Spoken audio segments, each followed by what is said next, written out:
이를 기준으로 요양원, 주간보호센터, 방문요양의 기관 종류별로 받게 될 예상 급여를 알아보겠습니다.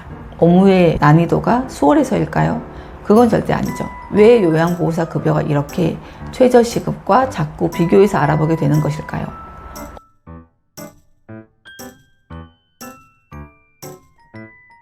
안녕하세요. 요기요양입니다.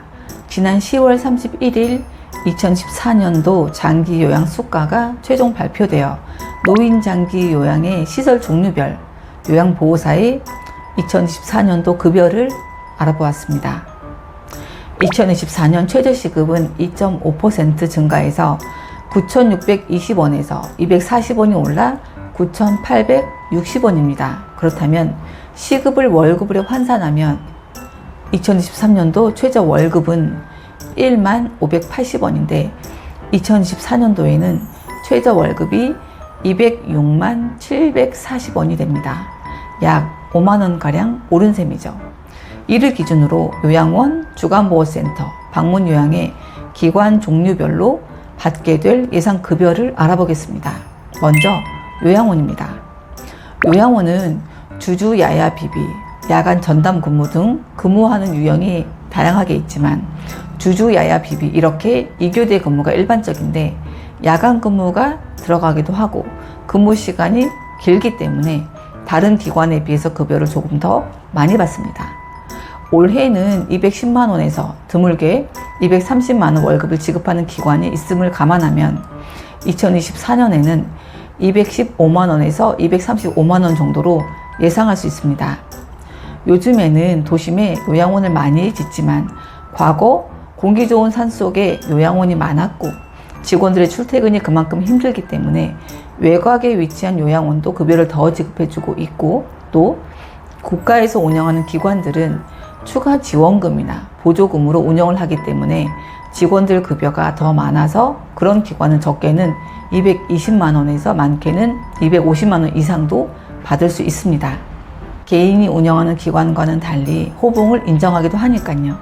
그렇다면 주야간 보호센터는 어떨까요?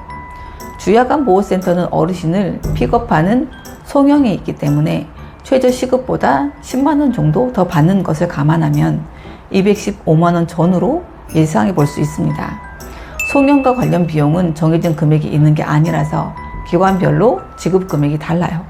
그렇다면 마지막으로 방문요양의 요양보호사는 어떻게 될까요?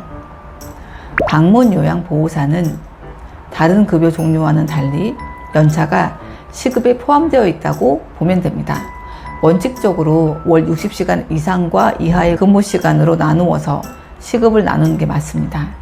주휴수당과 연차수당은 월 60시간 이상 근무하는 분들한테만 지급되지만 현실적으로는 이를 따로 구분하지 않고 60시간 이하 근무하는 요양보호사도 명세서를 확인해 보면 주휴수당과 연차수당이 시급에 포함되어 있음을 확인할 수 있습니다. 그리고 연차수당도 원래는 수당이 아닌 휴가를 주도록 하여 1년 이상 월 60시간 이상 만근하게 되면 연간 15일 이상의 연차가 발생돼서 휴가로 쉬도록 함이 기본이지만 방문요양의 특성상 연차를 쉬게 되면 그 하루 이틀을 다른 요양보호사로 대체하기도 어렵기도 하고 수급자 어르신과 보호자의 입장에서 봤을 때도 하루 이틀 처음 보는 요양보호사가 와서 내 집에 와서 이런저런 것을 몰라서 설명해주고 하는 등등의 난감한 상황이 발생할 수 있기 때문에 고용노동부나 건강보험관리공단에서도 법적 기준과는 다르다는 것을 알면서도 어쩔 수 없음을 눈 감고 있는 것입니다. 아무튼 다시 돌아와서 이렇게 방문요양의 시급에는 주휴수당과 연차수당을 포함하여 2014년 최저 12,400원이며 이 이상 지급받게 될 것입니다. 방문요양은 다른 급여 종류와는 달리 시급으로 정산하기 때문에 근무 시간과 계산해서 하면 되고 그 외에도 1, 2등급 수급자의 1일 3시간 이상 방문요양을 시행하게 되면 1일 3,000원씩 추가 지급받게 되는 중증 가산금이 있고 종일 방문요양 등 다양한 급여를 제공 가능하기 때문에 편차가 있을 수 있는 것을 알고 계시고 시급 개념만 챙기시면 됩니다. 방문요양 관련 2024년 월급여는 이후에 따로 영상에서 다루겠습니다. 오늘은 요양원, 주간보호센터, 방문요양 등의 요양보호사 관련 급여를 알아보았습니다. 여기서 추가로 말씀드리면 왜 요양보호사 급여가 이렇게 최저시급과 자꾸 비교해서 알아보게 되는 것일까요? 업무의 난이도가 수월해서일까요? 그건 절대 아니죠. 다만 장기요양급여는 국비지원을 통해서 이루어지다 보니 최저시급에 준한 급여만 지급이 되고 최저시급에서 많이 벗어나서 급여를 주게 되면 해당 기관은 경영난에 허덕이며 폐업의 절차를 밟을 수밖에 없기 때문에 급여를 더 이상 지급하기 어렵고 최저시급에서 많아봐야 몇백 원 더 받는 수준이 됩니다.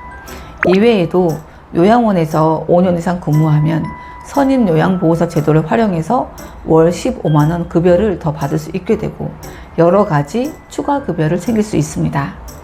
향후에도 요양보호사 처우 개선을 위해서 더욱 노력하겠다고 장기요양기본계획에서도 밝힌 바가 있기 때문에 다른 긍정적인 제도들이 생겨날 것으로 예상됩니다. 이상 2024년도 급여 종류별 지급받게 될 요양보호사의 시급과 월급을 알아보았습니다.